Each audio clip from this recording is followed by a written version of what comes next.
Snowline Gold is an explorer in the Yukon, which is commencing an 8,000-meter drill program with lots of potential stock catalysts. Scott Berdahl is CEO and has deep Yukon roots. Scott, welcome back to Kitco. Thanks, Michael. Great to be here.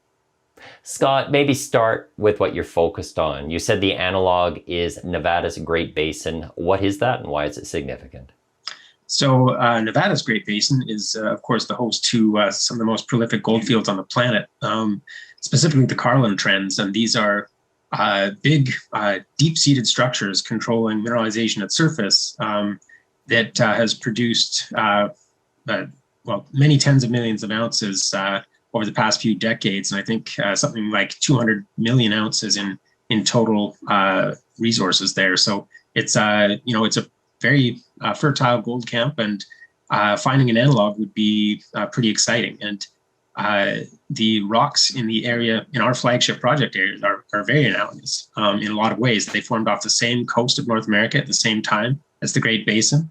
And they formed sort of in the same structural setting that the rocks in Nevada did. You don't really see that structural setting anywhere else along that belt from Nevada up to the Yukon until you get back into the Yukon. And so, we're pretty excited by that. And beyond just, we're actually not seeing, we have some Carlin prospectivity for that type of mineralization in Nevada, but we're seeing a whole bunch of different types of gold mineralization associated with this same sort of environment. So we're pretty happy. And the parallels aren't just to Nevada. They are to some other very prolific gold camps throughout the world, like Central Asia. You have these same sort of semi-passive margin sequences. You have the same sort of sequences in Southern Australia and essentially some of the world's great gold camps. And so here we are sitting in one that has seen very little exploration. We're finding huge anomalies and we're drilling them and we're getting some spectacular results. So it's a pretty exciting place to be. Maybe you could situate Snowline in the Yukon and maybe highlight some of the top projects, top discoveries you're looking at, Scott. Yeah, so we have 7 projects throughout the Yukon, but 4 of those are concentrated in the Selwyn Basin, the analog to the Great Basin. And those projects are specifically up near the Northwest Territories border, northwest of McMillan Pass. Our closest neighbor to the south is Fireweed Zinc, and obviously they've been in the news a lot lately too. So that's really where we're focused at this point. We have a central camp location amidst those 4 projects, and we're going strong.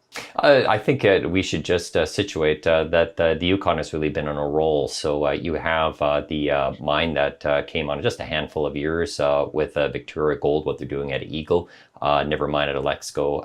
And then there's also been, you see significant development in terms of the majors that have been coming in. Yeah, no, it's been a really good few years here, and certainly Victoria Gold is doing a great job in kind of showing what can be done in the Yukon, and others are kind of taking steps to follow. You have Western Copper and Gold and their casino project kind of moving ahead. You have Newmont with the coffee project, which of course was itself a pretty grassroots discovery not that long ago. And taken out from Kaminak by Gold Corp in 2016. So, there are a lot of exciting developments, and majors are certainly looking under the hood. And what is, the rocks have always been here. They've always been good, and I think more and more companies are realizing the stable politics count for a lot. And the Yukon is a very fertile and very stable jurisdiction. Now, Scott, help me out. I think you're more on the exploration spectrum, but you're really building upon a lot of previous exploration work. Exactly. So we are a new company, but we were lucky enough to sort of skip, as a company anyway, that generative phase, that really high risk kind of slow burn cycle where, it might take you a year or 3 or 5 or even more to really hone in on, what exactly you're looking to build out. We launched Snowline around, following more than 3 decades of prospecting. My dad started prospecting in the 1980s, and we had a lot of our flagship projects within Snowline now were optioned out to various companies who did a lot of work, spent many millions of dollars in generating big data sets and some interesting discoveries. And so we got to come out of the gates with that, and that was sort of the catalyst for creating Snowline in the first place, was having these huge data sets and these huge land packages, and just looking and seeing that, there is something very special here potentially. And so yeah, we basically got to start at that discovery phase, and really with our first few drill holes last year, started discovering. So that was a great proof of concept, and we're really excited to build on that this year. Talk about your team at Snowline, Scott.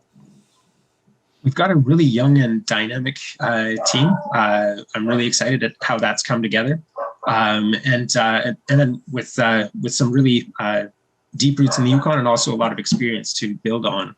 So the chair of the company is Craig Hart. We're currently drilling reduced intrusion-related gold systems. He is a world-leading expert on intrusion-related gold systems. He basically wrote the papers that that we go to for figuring these systems out. And then at the team level, we've got basically people who come in from various roles, kind of what I would say right at that most exciting point in their careers, where they've built that experience, whether it's in project management, whether it's in geology, and so on. And we are, we're basically right there where people are looking to prove themselves and have the experience to build on. And it really shows in the way that things are quickly coming together, and that we're quickly putting these discoveries together. Who's in the Selwyn Basin, Scott? How is it engaging with the community?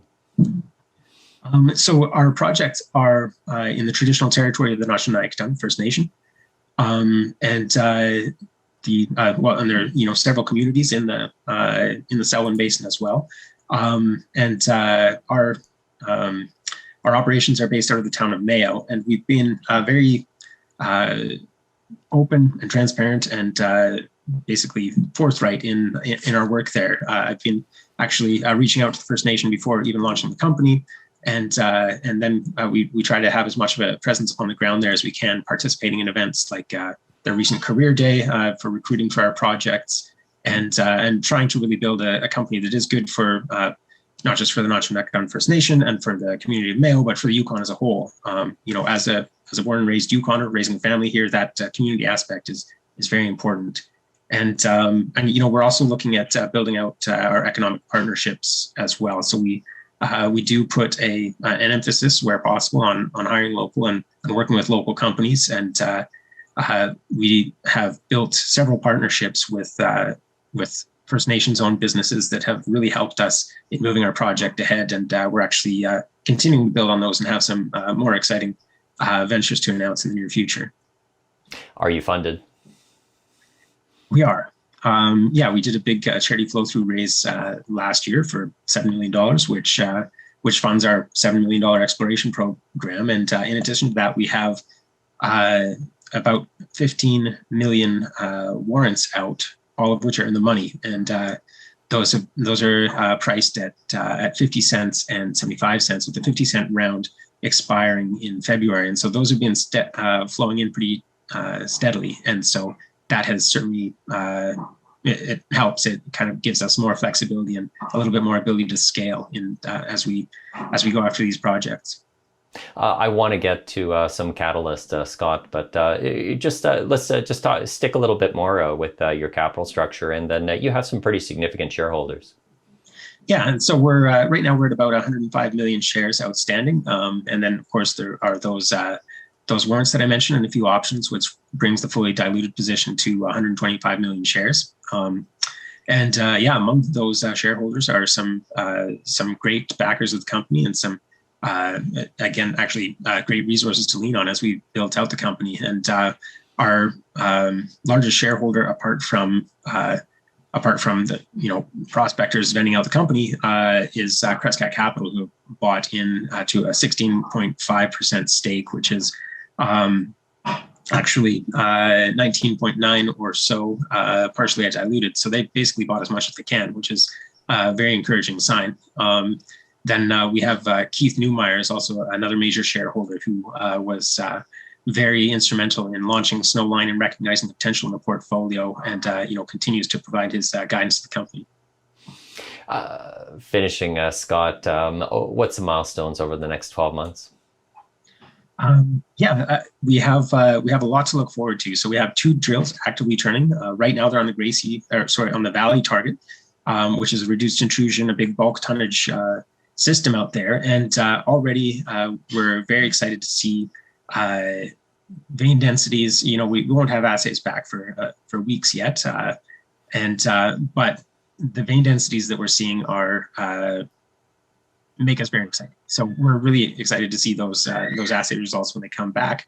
And really, on the discoveries we made last year, we're drilling to build out scale. So I think that you have two potential catalysts there, where you have holes like the holes that we're seeing come out of the ground right now, which could be headline holes in their own right.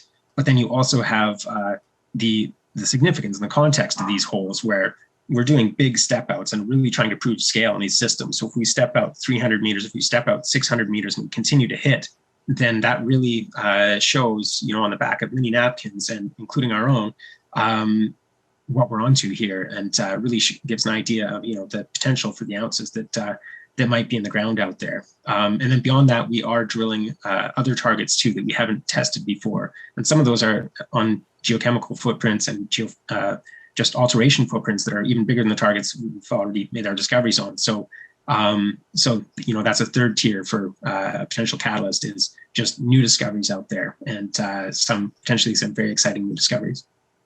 Scott, thanks for speaking with Kitco. Thank you, Michael. Always a pleasure. He's Scott Berdahl. He is CEO of Snowline. My name is Michael McRae, and you're watching Kitco Mining.